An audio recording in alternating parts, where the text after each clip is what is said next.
We're not fools! We don't need no charter schools! CPS, we're not fools! We don't need no charter schools! It's January 2014. In the wake of the closing of 50 neighborhood schools in Chicago, a group of teachers and parents are protesting the proposed opening of 17 new charter schools. These schools are only growing in the black and the colored communities. We want them to put the proper resources in the schools that are there and make use of them. 4 months later, there was another rally, this time in favor of charter schools. We're here today to show our support, teachers, parents, students. We're all here to show our support for charter schools and to really show everybody that people want charter schools. We want money for charter schools because they do great things for our students. With so much polarization, we wanted to find out exactly what charter schools are and why they have become such a flashpoint in the broader debate about public education.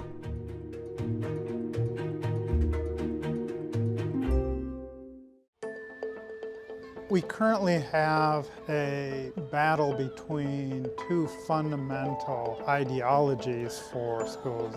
The neighborhood model looks at education as a public good that the community provides for all children. And then there's a market-based choice approach, which places the responsibility for education on the individual. And those clash at a most fundamental level. This market-based approach is embodied by charter schools, but that's not how they were originally conceived. In 1988, Teachers Union President Albert Shanker and others proposed a completely new type of school. They would be laboratories of innovation, freed from stifling bureaucracy. I propose that we now need to seek ways that will enable any group of teachers to say, we've got an idea. We've got a way of doing something very different. We've got a way of reaching the kids that are now not being reached by what the school is doing. That group of teachers could set up a school within that school, which ultimately would be a totally autonomous school. There's no doubt that 20 years ago, one of the intents of the charter movement was to create better schools for students who need them. A charter school is very simply a public school funded publicly that operates under a contract issued by a public body, usually a school board. The contract itself specifies a level of achievement the school has to meet in exchange for flexibility and autonomy. The notion was, why don't you be sort of research and development for doing school, and we'll learn from your practice. The charter schools were not intended to be competition for public education. They were intended to be collaboration. As originally conceived, the innovations developed at charter schools would eventually inform instruction in regular schools. But as charters evolved, they were increasingly championed by advocates of privatization and free markets, and became positioned as a choice for parents dissatisfied with neighborhood schools. School choice is critically important because it empowers the people who need it most, parents and communities who have schools that don't work for their families. And that might be because the school is not performing well, it might be because the school is not suitable, it might be because the parent wants a different curricular approach. But in reality, it takes a certain level of engagement to exercise the option of choice. If that is not provided equitably, then it's no choice for individuals who remain with their neighborhood school. The fact is, we still have a lot of schools that we need to fix. And if you're trying to get there quickly, sometimes the better option is to put a charter there and close one or more of the neighborhood schools. You're still going to have a neighborhood school choice. While neighborhood schools still exist, there are fewer of them. CPS enrollment has been declining steadily for years, contributing to the historic decision to close 49 elementary schools in 2013. Yet since 2011, CPS has added 26 new charter campuses. I feel like the board intentionally creates crises in schools, enrollment crises. They gave permission for Noble Street to open up a school across the street from Prosser High School. I mean, why else would they do that unless they were trying to create a crisis situation at Prosser? There's no doubt that a much higher percentage of students in the city of Chicago today are being educated by private interests, whether they're private companies or non-for-profits. They are privately run schools with public money. The idea that charter schools have a privately run component is one of the misconceptions about charter schools. Under Illinois law, all charter schools are nonprofit public entities. However, the charter holder can subcontract out to various corporations.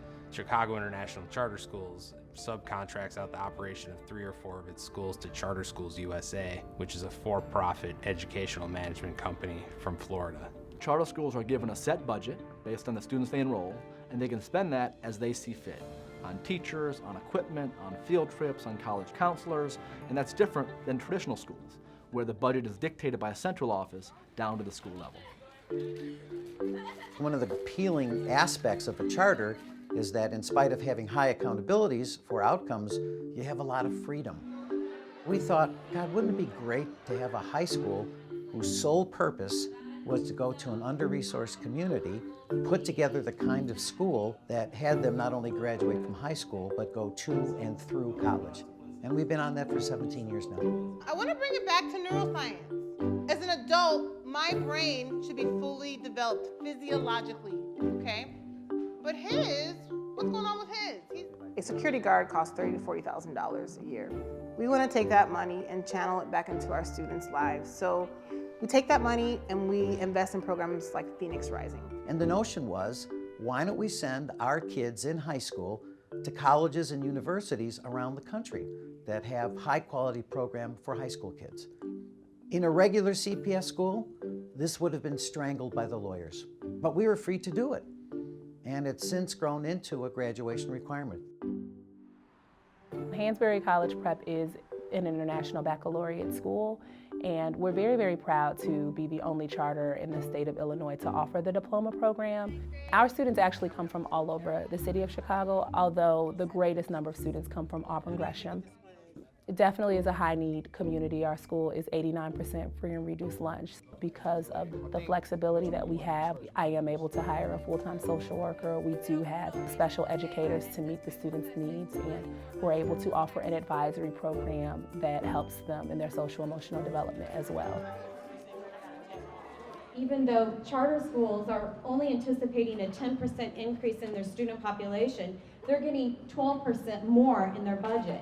Charter schools have this kind of weird symbiotic relationship with the public sector, in that they get the vast majority of their funding from the public, but they don't have the accountability mechanisms that public schools have to have. The problem stems from the authorizer, the school district, that is approving these charter schools and giving them this money with not too many strings attached. Their budgets are not always publicly accessible. They don't have the requirement for public hearings for that. And so it creates an opportunity for the misuse of public funds. A politically connected charter school operator coming under scrutiny tonight amid allegations it has misused taxpayer money. Yeah, Jeff, the United Neighborhood Organization has risen to be one of the city's most powerful Latino community groups in recent years, but now its CEO has resigned and its spending is coming under state and federal scrutiny. It's one thing to have the freedom to teach the way that you want to teach, and it's another thing to have the freedom to hide how you're spending public money. And I don't think accountability and transparency for the public money that they're getting will keep them from being innovative as educators. We should show our budgets.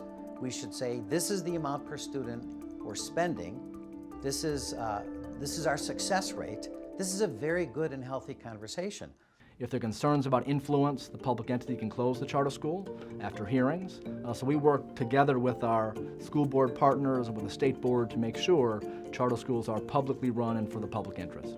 Certainly there is a trend overall toward taking what was considered to be absolutely public responsibilities, turning them over into private hands. Is that good or bad? I think that depends on how much public officials demand accountability from the schools in terms of performance and in terms of their stewardship of public dollars. I think that we can do a better way of reforming the system, but we need to reform it as a public system and not as a system that's going to have like this private control that then takes education out of the hands of the public.